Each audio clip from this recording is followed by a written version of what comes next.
Welcome to another episode of Mike Drop. Today we have the one and only Larry. Larry, how are you? I'm doing good, Mike. How are you? Oh, I'm doing wonderful. So let me ask you, Larry, what made you get into real estate?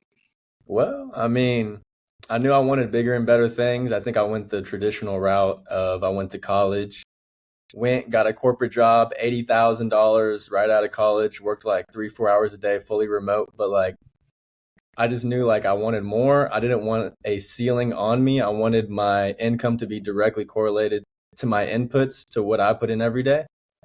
And I tried to be a real estate investor and realized that cash flow on single family homes was not going to make you rich unless you had a whole bunch. Yeah. And, it was 5, 10 years down the line. So I failed to acquire my first property, and I got really upset. And I said, you know what? I'm going to go out and I'm going to do this myself. I'm going to be my own agent. And Gotcha. So you're out in Texas now. What part? Houston. Now, did you start your real estate career in Houston or did you actually move out there after? No, I started here, yeah. Gotcha. Were you born and raised a Texas boy? Yes, sir. So tell me, what did you do before you got into real estate? What did that look like? Just doing a corporate job, pretty much a, entry-level data analyst, 9 to 5. Did that prepare you for what was to come? Absolutely not. This is like the hardest thing I've ever done in my life, but I love it. So you're at a corporate job. When you went and told your family, your friends that I'm going to quit the safe corporate job that probably a lot of you want me to have, and I'm going to go into real estate where the only way I get paid is if I make someone else happy. Like, what was their initial response? Because obviously, what do you know? I'm 24. 24, yeah. So what was that like, having those kind of conversations that I'm not going to go in the direction that maybe you want? I'm going to go take a 360 the opposite way. Yeah. To be honest with you, I absolutely hit it. I didn't tell anybody what I was doing because I knew the first thing they were going to say is, freak out. You can't do that. You can't do that. And then once I told them, they were like, no, like, keep both your jobs. And I told them that I had my corporate job, but in reality, I quit.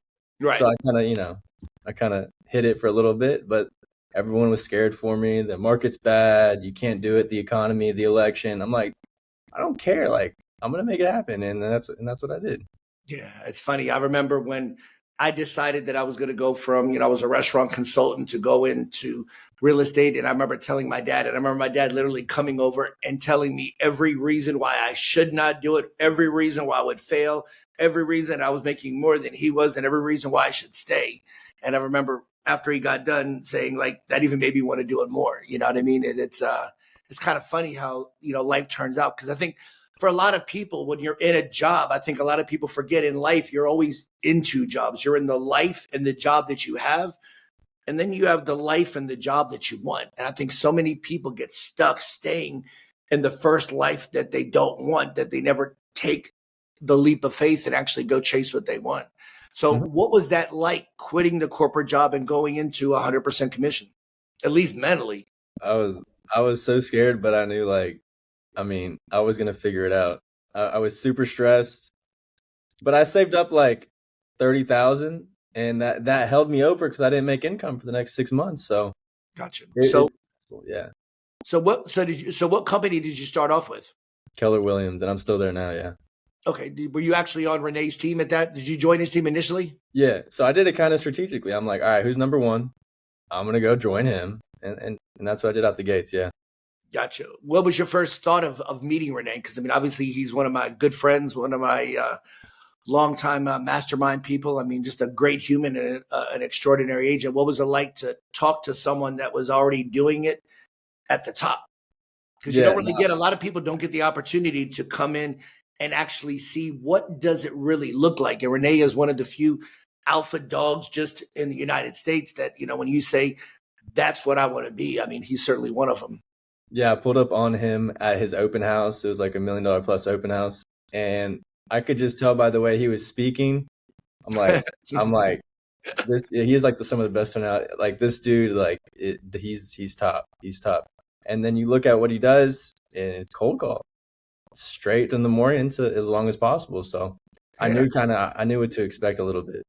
Yeah, I mean, what a privilege it is, because so many agents start off going the opposite way and then they need to be retrained. I mean, you fortunately got in with the right person and obviously showing you the right things. So, what was the first couple weeks, couple months like going into a corporate job? And now, if I know Renee, he's having you get on the phone, you're practicing scripts, you're talking to people, you're fumbling, you're mumbling. I mean, was there any point during that initial period that you're like, "What the hell did I get myself into?" There was a lot of those points. Like I remember crying. I remember it was Friday and I literally cold called every day of the week and I had 0 appointments set and I would just sit there and like literally just like be absolutely like destroyed. Like how do I get better? And that happened for a long time. I mean, week after week, month after month, until I kind of, started looking at, all right, what are other people like saying? Like, how am I supposed to do this? But yeah, I mean, it was terrible. But like I said, I burned the boats. I mean, I didn't have any other choice. I was going to do it or Right. What was the hardest part for you? Was it the volume of calls that you were making in terms of just talking to people and getting rejected? Or was it you just being uncomfortable of not knowing what to say? Because I think, those are the two parts that stop even experienced agents right now. I mean, I have people that DM me, 15, 20 times a month from all over the country. How do you prospect more? How do you get better at objections? How do you handle rejection? I mean, what was the hardest part for you? Was it the volume? Was it there's just the lack of scripts, or was it just not knowing what to say? a little bit of both. But number one, obviously, it starts with the volume. Like I can know what to say, but if I'm not making enough calls, like it doesn't matter. Like there is a numbers aspect to sales. Like you're gonna call people that are motivated, but the number one thing was like getting destroyed the first hour of cold calling because I didn't know what to say, and then having to like do it for another 4 hours. Like so, I would definitely say the volume, and then not knowing what to say amplifies my inability to make a lot of calls because I'm just getting rejection after rejection and nothing's happening. So I'd say a little bit of both. No, I mean, it's funny. We had a new girl that's an ISA at my company. It's funny. The first day she's making calls and like she did it for like an hour and a half. And she's like, is there someone else to call?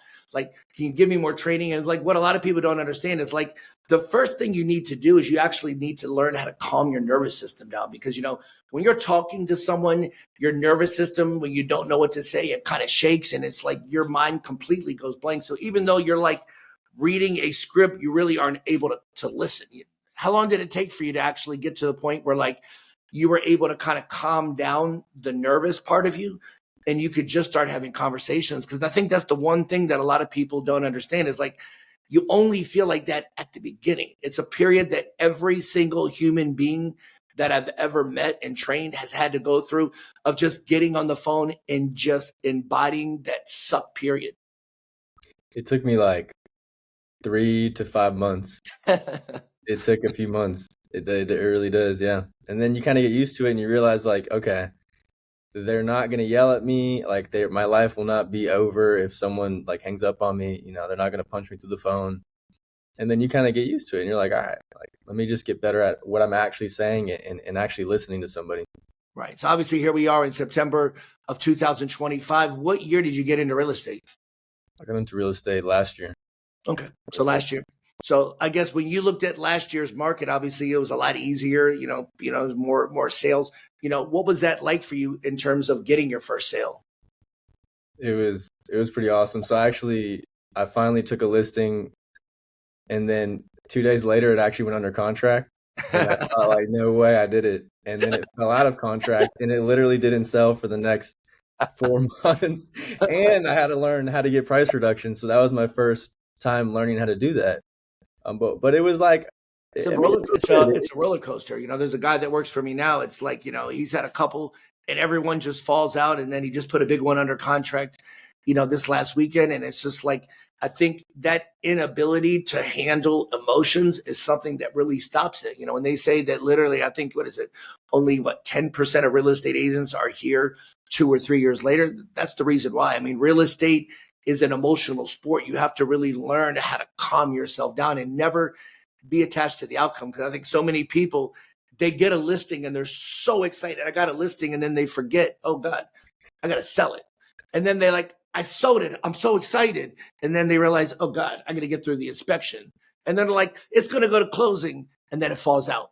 And it's just learning to deal with that and not understand that, like, you can't cash the check until it's actually in your account. How hard was that for you? Because I think that's one of the things as a new agent that a lot of people struggle with is just the ups and downs emotionally of not just winning, but also the part of losing. Because there's nothing worse than when you think you've won and then you realize that, hey, you actually lost, and then you're back to square one. What was that like? I mean, I think up until maybe just like 2 or 3 months ago, I've literally gone through that roller coaster because I've only been in it for 14 months in real estate. And only a few months ago is when I really started to realize, like, if you don't detach from the outcome, you're going to destroy yourself in terms of your day-to-day performance moving forward. Yeah. And if volume's the only protection and you can't keep that up because you're emotionally attached, like, you're screwed. So yeah, I mean, I think for a lot of people, that's the one thing. As the market gets tougher, they tend to make less and less calls, because if they're not getting the result they want, when they want it, how they want it, for some reason they stop. I guess for you, I think you came to my office almost a year ago to kind of prospect. What was that like, going from obviously Renee's office and then obviously coming and seeing our office? It was absolutely mind-blowing. If anyone's seen Boiler Room, it was kind of like that. But what did you notice about the agents and just the environment? Like, nobody cared. Like, they were just on the phones pitching, and like nothing fazed anybody, and everybody was having fun, laughing, talking to each other, and then also like being extremely skilled on the phone at the same time, setting appointments. Like, it was crazy. So like, you built an environment that's like kind of perfect to go into, because it really opened my mind into what it actually takes input wise to become, like, a successful agent, because everybody was in there the entire day. Yeah. Like, it was insane. And I was burnt out by like day 3. But it changed my entire paradigm, like, completely. It was crazy. Yeah, because I think, one of the things that's good when people actually come to my office, because, if I handle objections, they're like, well, Mike does it. He's the best. He does that. But when you see other people that sound very similar, and those kids are 21, 23, 25, it shows you that, like, it's a skill that any human being can learn if they actually put the practice in. But that's the part. You have to put the practice in. I think so many people, they think practice is just role play. One of the worst things that happens is people role play at 50%, and then they get on the phone, and the people that are role playing sound nothing like the people that are on the phone, because the people on the phone, honestly, are the best practice. I remember for me, I mean, I always role play twice, a day for 30 minutes, because that's what Mike Ferry wanted me to do. And obviously there was benefits of talking to different agents all over the country, because I would pick up things. But the best practice for me has always been talking to customers, because customers give you the real objections. How do you think that mindset, I guess, shifted for you in understanding that, like, prospecting is practice?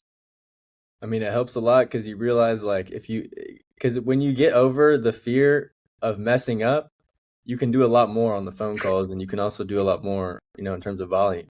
And it's funny, I'm coaching a new person now, and she was like, I don't have any role play partners. Like, I said, you have Mojo? Log on. I got on Zoom.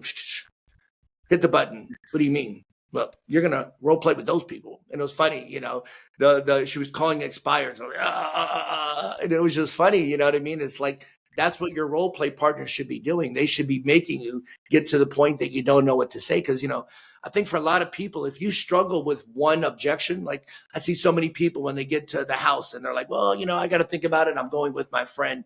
And they don't know how to handle that. Or I got to wait, like call me back in a week.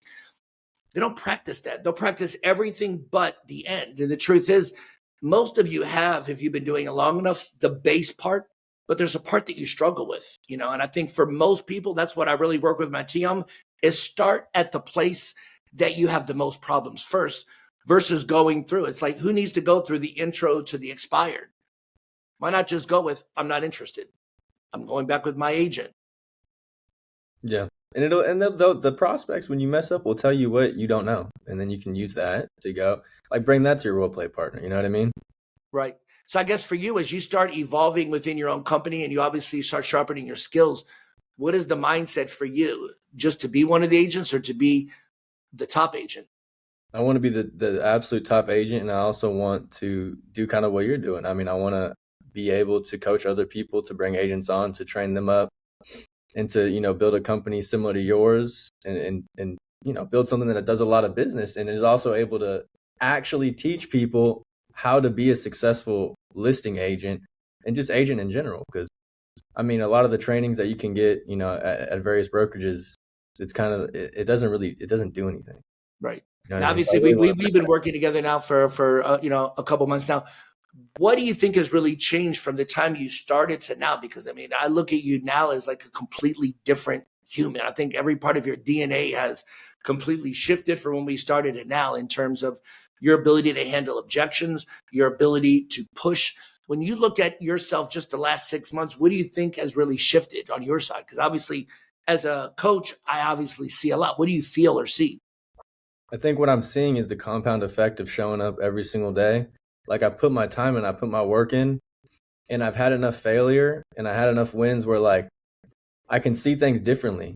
Like when I'm having a conversation, I understand finally what framework means. Like it took me so long to understand what framework was, and then I realized like it was just putting the frame to work, like putting that into practice, controlling the conversation, but also giving somebody the lens in which to see what's going on, through. So I think it also changed a lot with actually pushing and not being scared of hearing a no, like, and realizing that that's okay. This is the beginning of the conversation, and most of your results are going to happen after a few no's. And so when I finally push and I finally have my objection handlers down where I can actually hear what I need to say instead of just spitting it out, like I get a lot better results as of recent. I'll never forget on one of our first calls, I said, you call people, and then I'm in the ear and I'm literally going back and forth through you with this person, and you set up an appointment. And you're like, that's cool, because at the end, he's like, no, maybe, okay. What is that like to go back and forth and learn to battle with people? Because I think, that's one of the things I think with coaching that a lot of coaches don't understand is that I could teach you the scripts, but without me in your ear, literally telling you what to say to battle that human being that you have no idea that you can battle, I don't know that a lot of people would ever truly understand what it's like to literally go back and forth with someone. Because obviously, initially that was something you were struggling with, was just going back and forth. There was a point where like they would say no, no, no, and then you would stop. And then when we started doing that, you started learning, wow, I can push like 80 more times after that. What was that like, those first couple calls when you're literally prospecting and doing lead follow-up, as I'm literally telling you what to say? And I mean, you're very coachable in that you literally just said what I was saying to the other person, and you're literally battling back and forth. It was so mind blowing. I remember after I find like when you push, like I didn't know you could push that much and get the result. Like I didn't know that was a thing. I thought like, after 4 or 5 no's, it was kind of over, but it's not, because if you know what to say and you keep going, and it's literally in their best interest to meet with you and to sign with you. Like, and then you get the result. Like I remember sitting afterwards after we finished our call, and I just kind of sat there like, no way. Like I cannot believe that just worked. It was phenomenal. And then obviously that helps me moving forward. So it was crazy. Even, I think the second part of that was that we started doing the same thing with price reductions. You were having trouble getting reductions, and I'm like, all right, call him up. And I remember we were battling with that one guy for like 20 minutes before he actually gave it to us. I think it was like a new build or something. We back and forth. It was funny, because like you're kind of looking like, No, yeah, we did battle him, and then he gave it to us. Yeah. And it's just like, yeah, I didn't know what to say, but I had you. Now I know a little bit more about what to say, but yeah, just again, like the ability to push is crazy. How do you think someone learns that skill? You just have to do it. I mean, there's no way around it. You're not going to get around just actually doing it. Obviously, you got to know what to say, so you get a good coach like Michael Putnam. But like you just have to just do it, detach from the outcome, not care what happens, and you'll be shocked at the result. What does it feel like to do lead follow-up by yourself versus do it when you know that I'm listening? Because it's always funny, because what a lot of the people I coach don't know is that obviously I have all of you record your calls, and once a week I'll go and listen to 4 or 5 people that you've talked to, just to get an idea of where you're at, because that gives me an idea of what you actually sound like. Because it's funny, when I'm on the phone with listening to you, some of you are way better with me on the phone and you push differently than if you're just calling yourself. Yeah, if I got you on the phone, I know like there's no way they're going to have to hang up on me. That's the only way. It's either that or we're setting up an appointment. It's the only two ways I'm getting off the phone. And so having you there, it does give me a little bit of confidence the first few times. Like if they say something to me that I literally don't know what to say, I'll have you in my ear to give it to me. And then one, I know what to say moving forward, but two, like it is that feeling of pushing and getting the appointment that helps me moving forward. So it definitely helps a lot. What is it like to learn how to win? Because I think a lot of people right now, just in real estate, they're losing. They're not learning how to win. What is it like to go through a difficult market and not just try to survive? You actually are pushing and thriving. It changes my whole being, like the whole way I carry myself through the office, like to work, to appointments, like it's a different level of confidence. And you know, for sure, the people on the phone can hear it and the people in person can feel it. So it is a huge game changer. Like, for example, I just took a listing that I had to fight for 3 other agents. And then I had to fight him on the price, wanted to change the price the next day and cancel the contract. I fought him like, and I get it and I get the right price. I put it on the market. In this market, 2 days later, I get a full priced offer because I got the right price. And that's a skill. Like, it's just crazy to see everybody in the world is saying it's a bad market and I'm putting a house under contract in 2 days. Like what's going on? Yeah. And the thing is, I think a lot of people look at the market now, they think it's a bad market. The truth is, you actually can make more money in this market because to make it in this market, it's skills. This is a skill-based market. I mean, you actually right now and really for the next 18 months, you're going to get paid based on the skills and the actions you take. You know, I look at COVID and everyone thought that was a good market, but did sellers really need us when you could list it and get 30 offers? How many for sale owners were like, I want to hire an agent when they could put it on themselves and get 15 doing absolutely nothing? You know, how fun was it to work with buyers where no matter how good you put the offer in 30, 40, 100 grand, if the agent knew somebody and they told him what to do, you lost. It was a very unfair market. And it's funny that most people think I want a good market, not understanding that in a normal market, which is really what I look at now, that gives you the best chance in terms of from a competitive standpoint, because the harder you work and the more skills you get, the more money you can make. So how do you look at this market versus the market you were introduced to last year? Because, you know, you were introduced to something completely different than what you're facing right now. I mean, I wouldn't want it any other way, right? I mean, this is where if I can learn what to do, I can show up and I do it. I can beat everybody. And not just like, it's not the fact of beating them. It's because I can make myself into a person where other people, they literally can't. And that's just, it's amazing, to be honest with you. I mean, like I said, I wouldn't want it any other way.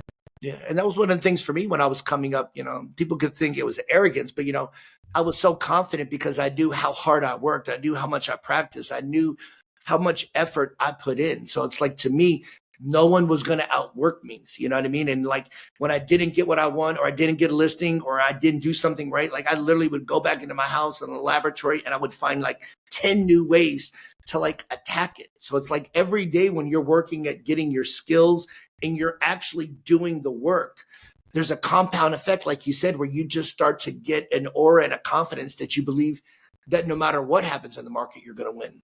Mm-hmm. Yeah, completely agree.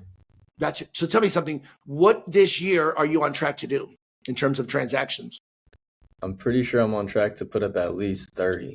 Okay. I think originally I was on track to do 24, but I'm already at 20 closed and pending, and there's 3 months left. So I think I can put up at least another 10. So tell me, if you can put up 30 this year and you really take the next 4 months and you work on your skills, you work on your habits, what do you think you're capable of doing next year? I can easily double it because I went through a lot of the emotional roller coasters that we talked about earlier at the first half of this year. Had a lot of pendings, stopped prospecting. And so I had a lot of ups and downs. And I think that if I work on my skills, my habits, that I could easily double it next year. No doubt about it. I mean, think about that. It'd be like your second full year in the business and you do 60.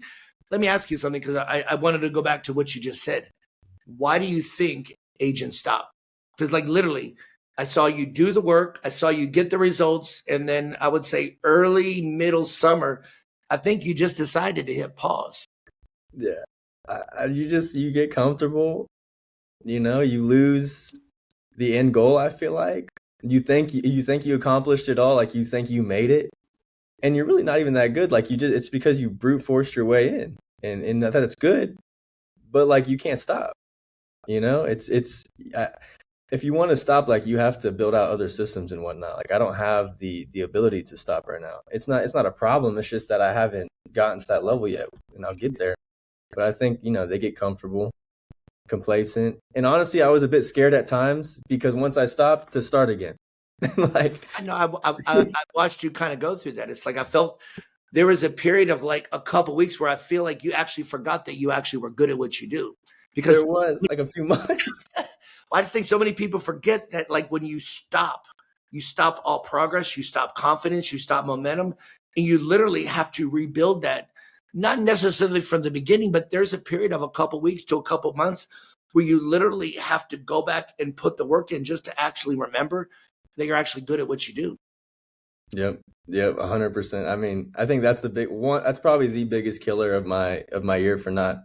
I originally wanted to do 40, but I think because I lost momentum 2, 3, 4 times throughout the year, that's most likely what stopped it. I mean, it's huge. Yeah, I know. I think one of the things early in the year too is that when you were having a difficulty, you weren't calling and saying, "Hey, I'm struggling in this place." It's one of the things when I coach I'm like, if you're struggling, mindset, skills, call me, let's work on it in real time. And I see you doing that now, a couple times a week versus before where like, I didn't hear from you until we had a call. Yeah. What do you think changed where you decided like, wow, if someone is offering help in a hand, maybe I should just grab and take it? Because as a coach, it's just funny. I'm begging you to come, and a lot of them don't. They want to figure it out on their own, which I mean is fine. But for me, one of the things that transformed my career is when I stopped trying to do everything myself and I sought out people that were doing things in business that were just better than me. Yeah. I mean, I don't know. I don't really know what changed. I think I just got over not winning. Like I was like just that pissed off where I'm like, I just need to figure this out now, and I know exactly who's got the answers. So let me just go ahead and make this quick for myself. Right. So how do you deal with doubt? One of our team meetings we had 2 weeks ago was on disappointment. How do you deal with disappointment? Because disappointment either drives you or disappointment destroys you. How do you deal with disappointment or deal when, for whatever reason, you don't believe that you can actually do it? I think how I deal with it right now is a lot different than how I dealt with it in the first half of the year. I know for a fact disappointment destroyed me. It made me have doubt in my actual ability, even though I literally proved that I can do what I can do. I mean, I went on some appointments. It went so bad that I was like, you know what? I need to rethink my whole life. And that like, it sucks. Like, it doesn't create anything. But if I flip the script and do kind of what I do now, like if I get an objection right now, it's not like the disappointment that destroys me. It drives me, like you say. We're like, I'm gonna figure this out. I'm gonna print it out. I'm gonna have it on my wall, and I'll make sure this never happens again. Like that's kind of what the disappointment brings at this point. And obviously, that's a lot better. I mean, you get to pick. Do you want it to destroy you or drive you? Yeah, I think so many people, that are experienced agents, that's kind of where they're at. They're just putting time in. They want to be paid for the work they do, not for the results. And unfortunately, we're in a result-based market. So, I mean, if you could talk to an agent right now that came to you or called you and was struggling, or a brand new agent, what do you think would be 2 pieces of advice that you would give them about going through that process where you're not getting what you want, but you still have to keep going? Because honestly, if a lot of agents don't get that part together, you're going to see 30, 40, 50% of people get out of the business. Because I'm watching right now good agents call me every month that are struggling. And they're not struggling because they don't have skills. They're struggling with their belief that they can actually win in this market. Yeah, I think, well, number one, like if someone doesn't have a coach and they're new, you need to get a coach like ASAP. That's the first 10x lever you can pull. The second thing is I think you really got to sit down with yourself and ask, like, what's the alternative? Like what's the alternative? You're going to sit there and quit and not get better and not get what you want and not build the life that you want? Like that sucks. And when you frame it like that, I think it at least helps me to be like, I don't care if I suck. I'm going to make sure that there's nothing like that I try so hard where like I am guaranteed a result. Yeah. You know what I mean? I mean, the truth is like, what are we actually qualified to do that would actually pay us the amount of money that we can make based on what we're doing. I think so many people, I'm dealing with someone now that we've been coaching for 2 months, and, they came in struggling, and it's just like they're learning to believe in themselves. And I remember on our last call, I asked them, I said, dude, what's the option? Okay. Do you go back and work at Best Buy? Do you go get a job at Taco Bell? Do you go to corporate and make 70,000? What is the alternative if you choose not to practice the scripts and you choose not to make the contacts? Because, what a lot of people I coach don't want to hear is that you're having a slump or you're not getting what you want. There's only one thing I'm going to tell you. Make 100 contacts a day until when? Until you're either out of the slump, until you have too much money. It's until.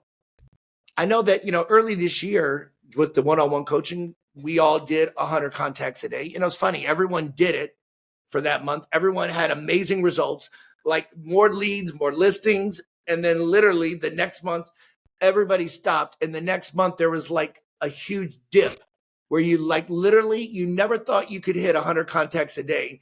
And then literally the next month, you don't know how you can only do 30. Does that happen? Because it was you. There was Joey. It was everybody there. You know what I mean? It was just funny to watch people, Ramel. I think it was literally almost everybody that like Robert Watkins, but like everyone literally went here and then the effort went there. Let me ask you, what would your life look like if every single day, instead of just saying, I'm going to make 30 or 40 contacts, you actually tried to talk to as many people as you can, not just talking to them, but having meaningful conversations? Like, what would your life look like if 100% of the time you were actually focused on just making more outbound, meaningful contacts? I don't even know if I can comprehend what it would look like. It'd probably be a lot better. Yeah, because I think what a lot of you did the next month is that, instead of coming back to the office to make calls after an appointment at 4, your mind would be like, I've put in a good day, and you all would just go home. I think you even were driving by your office. There's a couple of you. I drive by my office. Hey, What would make you drive by your office versus go back? I think it was just, one, thinking that I accomplished something. And two, a lot of burnout. Like, to be honest with you, once you make 100 contacts in a day, like the next day you're shot. Luckily, I had you guys, and there was a level of accountability there with kind of the challenge to do it every day that week, where I just got up and did it anyway. But it is a muscle, I feel like. But the challenge is if you stop, you lose your muscle mass that you just gained. So yeah, and that's the thing. Everyone says it's hard. It's hard at the beginning.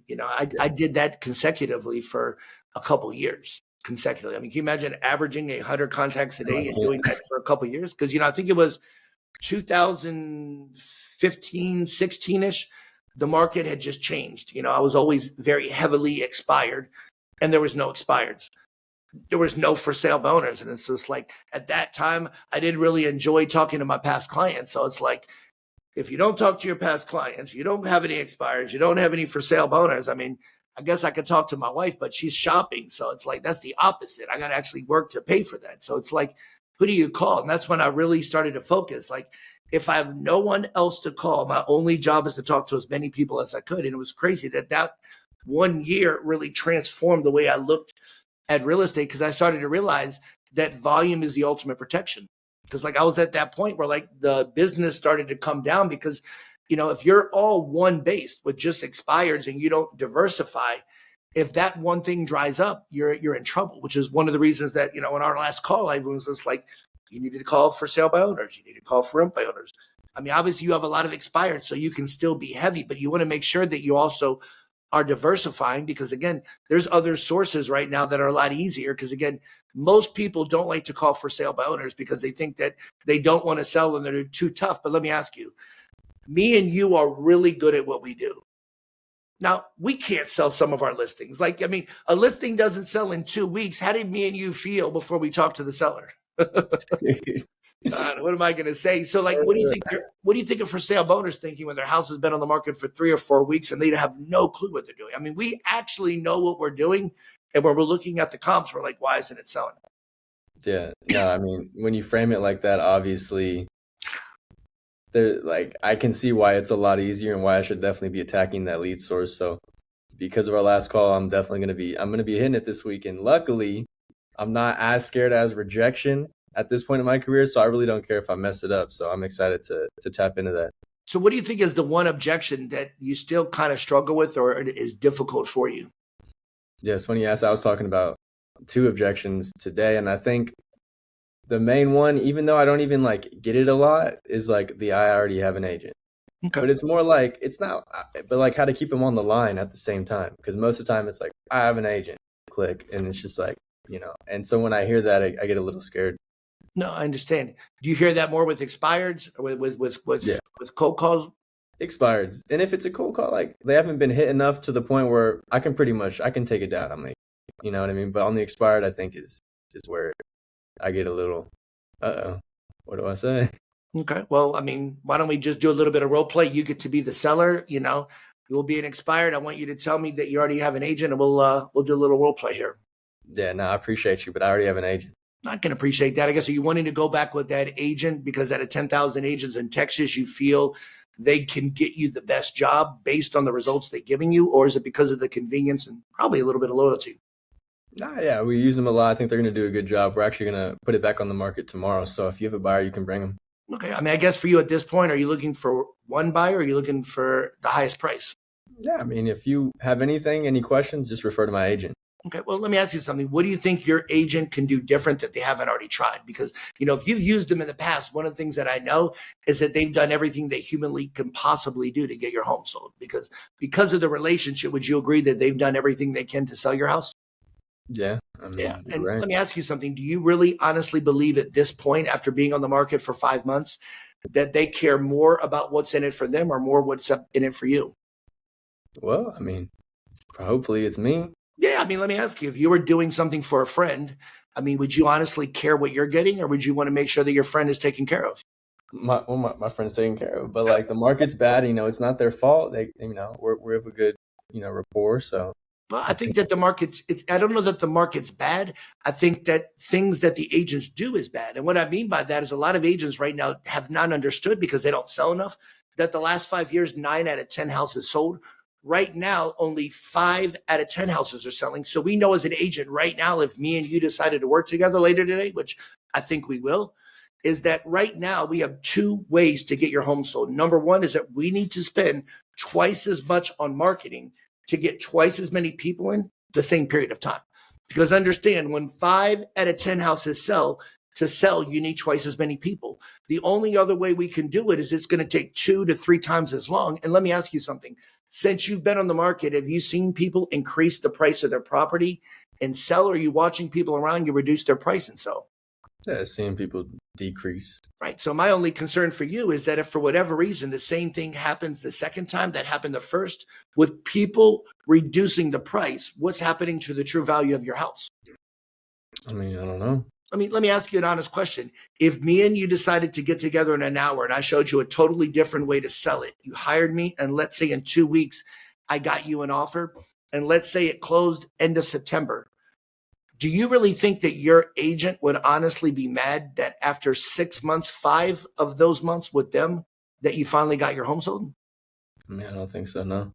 No. So here's the thing, let's meet today. Let me go over what a different approach would look like. And here's the best part. You seem like the kind of person that wouldn't hire anybody to do anything unless you saw enough value, correct? Yeah. Yeah, but I also know is that people like you, if they see that a different approach will work, at the end of the day, isn't you getting your home sold for the highest price more important than going back and just trying the same thing? I agree. So let's get together in an hour. And here's the thing. If you're not 100% sold on me, the marketing plan, and what I can do for you, you can always go back to your agent, can't you? Yeah, you're right. Great. I'll see you in an hour. Boom.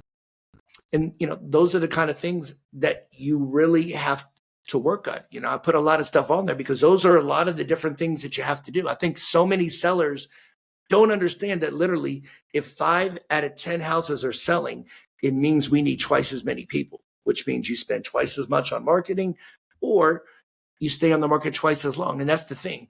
Most people, if you think about it, if they're doing a job with someone they've worked with in the past, do they typically charge a full commission or are they typically giving discounts?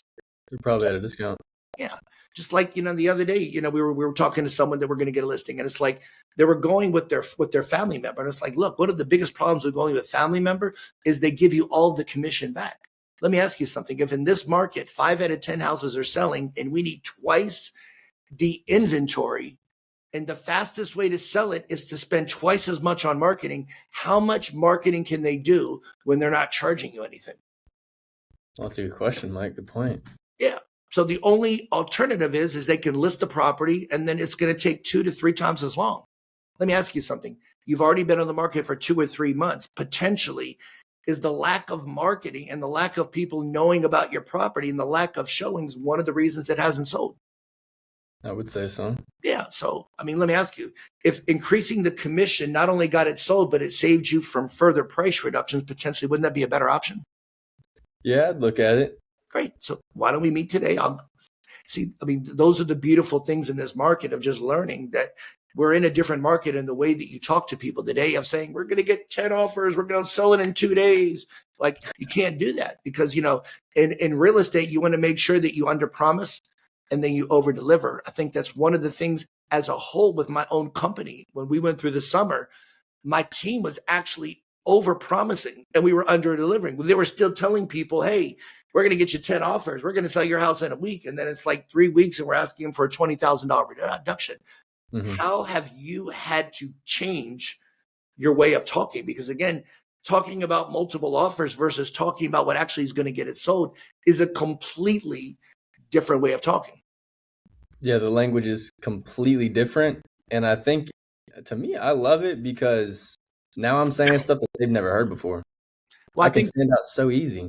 The thing is, when I'm telling you up front that we're going to get 5 offers, how much do you think they actually think they need you? 0. See, that's one of the things the last 5 years with that language, but although you had to say it because it was true, how do you distinguish yourself when you're telling them up front, we're going to list your house and we're going to get you 4 offers. It's going to be sold in a week. It's like, if it's going to be sold in a week, wouldn't you just take it at a discount with another agent and be on the market for 2 weeks? Yeah. Now we have 5 out of 10, which is, again, you either pay a little bit more in commission or you pay a lot more in price reductions. See, there's so much more ways to create value now. And that's one of the things I'm excited for you and all the people that I work with is that you're literally getting like a 6-month head start on the market. When you were talking to the expires today with some of the new language that we're working on, you can't say it's not easier than it was 3 months ago. No, it's so much easier. The line that's my favorite that you said in that role play, the past 5 years, your agent, they probably could have done it because 9 out of 10 homes were selling. But as you've already experienced, 5 out of 10 homes are selling. Dude, it's just crazy. The funny thing is that the sellers resonate with that. You know what I mean? And then a lot of times, they trust me more. I'm being real. I'm not lying. I'm not fluffing it. Yeah. And again, a lot of the times, because you're double down in the market, you can actually sell, taking some of the buying agent commission and reallocating that to the listing side. So you actually get paid more for the work that you actually do. It's funny, when NAR split, every agent was worried about taking less. I always knew that the people with skills would get more. It's funny, there's people today that still fight for 1%, 1.5%, when you can get 3.5% or 4% on the listing side if you have skills and you know how to actually present the value that you have. Mm-hmm. So give me 2 things that you really want to work on between now and the end of the year. What I really want to work on is calling more lead sources. I need to call my past clients. I got 20 now. Come on. Past clients, FISBOs. And I actually want to hit a consistent amount of contacts instead of going up and down. I'm doing a little bit more than baseline, but it's not enough. The market. So I would say lead sources and be more intentional with how many contacts I'm putting up. Perfect. I want you to think about something. If you could give Larry Flores a piece of advice on day 1, knowing everything that you know right now, what would you tell him? That's an interesting question. I would say you cannot stop. Just don't. You'll be so surprised at what happens when you keep pushing. And if you could go back to the beginning of the year, what do you think you would tell Larry Flores January 1 of 2025 that he didn't already know? That I didn't already know? Man. Oh, I would say you need to seek out the no's. Like, you got to be super okay with it. And honestly, you should probably try to get it out as fast as possible. Good. And one last one. What advice would you give Larry Flores for 2026 that he needs to remember? Just a little piece of advice. You need to, oh my goodness, I could say so much. I think really like believe in what you are, because you are that. Like, I love it. It's there. Let it out. Let me ask you something. I mean, you're obviously young. You were in real estate for less than a year. Why do you think you invested in coaching versus people that actually make money and don't ever seek out? They know they need it, but they never are willing to make it. Their mind is always saying, I can't afford it. You know, one of the things that was cool about you is you went all in yourself. I mean, that's exactly what I did when I got into real estate. You know, I think within a month of getting in real estate, I joined, up with Mike Ferry. It's, I understood that like I wasn't going to get to the end without better help. What made you at a young age understand the dynamic that the best investment I can make is not a stock, is myself? Yeah, no, it's an interesting question. I mean, yeah, because if you think about it, I mean, the money I put in coaching, I could have like my sickest dream car ever on a monthly payment right now, but instead I put it into myself, because I think I just understand that like there's people out there already doing it. If I don't just pay to get what they know, it's just gonna take me longer. Like I'm not gonna figure out something that somebody already hasn't. Yeah. And it's about speed. Like, do I want it to take 5 years, or can I get it done in like 2? Yeah. And I think a lot of people don't understand in 5 to 7 years, you all can do what took me 20. Because, it's like when I was coming up, it's like I didn't understand volume. I didn't understand framework. There were so many things with past clients and just things that I just didn't know. And from an emotional standpoint, I never had the part of support that would like push me. They would teach me how to do skills, but it's like, you have to realize real estate is nothing more than a series of breakdowns and breakthroughs. And I think being able to go through the breakdowns and breakthroughs and just watching you the last year blossom. I mean, it's cool to see. It's cool to watch someone that's young and hungry and bets on themselves. Because I talk to so many people and their mind is like, I can't afford it, not realizing that the reason they think they can't afford it is because they don't know that the biggest expense in life, it's not a car, it's not taxes, it's not your house, it's the cost of not knowing. I had a coach tell me that last year. It really made me think the cost of not knowing. I had made 2 million, he had made 14. And I remember him asking me, what is the cost of you not knowing what I know? And I'm like, he's like 12 million. But then he said, it's not just 12 million, because if the next year you make 3 million and I make 14, you're still down 11. So in 2 years, the cost of you not knowing is 25. I think so many people underestimate that the cost of not knowing is not the cost you pay this year. It's the cost that you pay every year until you have it. So, I mean, as I said, I admire you for the fact that you actually were one of the few people that actually puts their money in the investment with yourself. And I don't see many people do that. So I just wanted to say congratulations. I appreciate that. Gotcha.